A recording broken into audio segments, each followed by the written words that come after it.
Hello every one, ഇന്ന് നമുക്കൊരു tasty gulab jamun ഉണ്ടാക്കാം. അതിനായിട്ട് ആദ്യം നമുക്ക് ഇതിനുവേണ്ടി ഷുഗർ സിറപ്പ് തയ്യാറാക്കാനായി 1 കപ്പ് വെള്ളത്തിലേക്ക് 1 കപ്പ് പഞ്ചസാരയും 6 ഏലക്കയും ചേർത്ത് സ്റ്റിക്കി ആവുന്നവരെ നന്നായി തിളപ്പിച്ചെടുത്ത് മാറ്റി വയ്ക്കാം. ഇനി നമുക്ക് ബ്രെഡ് ക്രംസ് ഉണ്ടാക്കാം. അതിലേക്ക് 1.5 ടേബിൾ സ്പൂൺ പാൽപ്പൊടി ചേർത്ത് കൊടുക്കുക. 1 ടീസ്പൂൺ നെയ്യും ചേർത്ത് കൊടുത്ത് നന്നായി മിക്സ് ചെയ്തെടുക്കുക. ഇതിലേക്ക് കുറേശ്ശെ പാൽ ചേർത്ത് കൊടുത്ത് മാവ് നന്നായിട്ട് കുഴച്ചെടുക്കുക.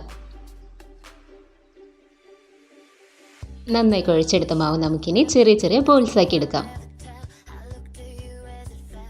ഇനി ഒരു പാനിലേക്ക് വളരെ കുറച്ച് എണ്ണ ഒഴിച്ച് അതിലേക്ക് ഈ ബോൾസ് എല്ലാം ഇട്ട് കൊടുത്ത് ഗോൾഡൻ ബ്രൗൺ ആവുന്ന വരെ വേവിച്ചെടുക്കുക.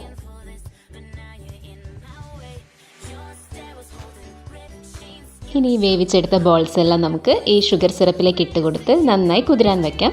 ബാക്കിയുള്ള ബോൾസും ഇതുപോലെ തന്നെ ചെയ്യാം. 1 മണിക്കൂർ കഴിഞ്ഞ് സെർവ് ചെയ്യാം. Thanks for watching.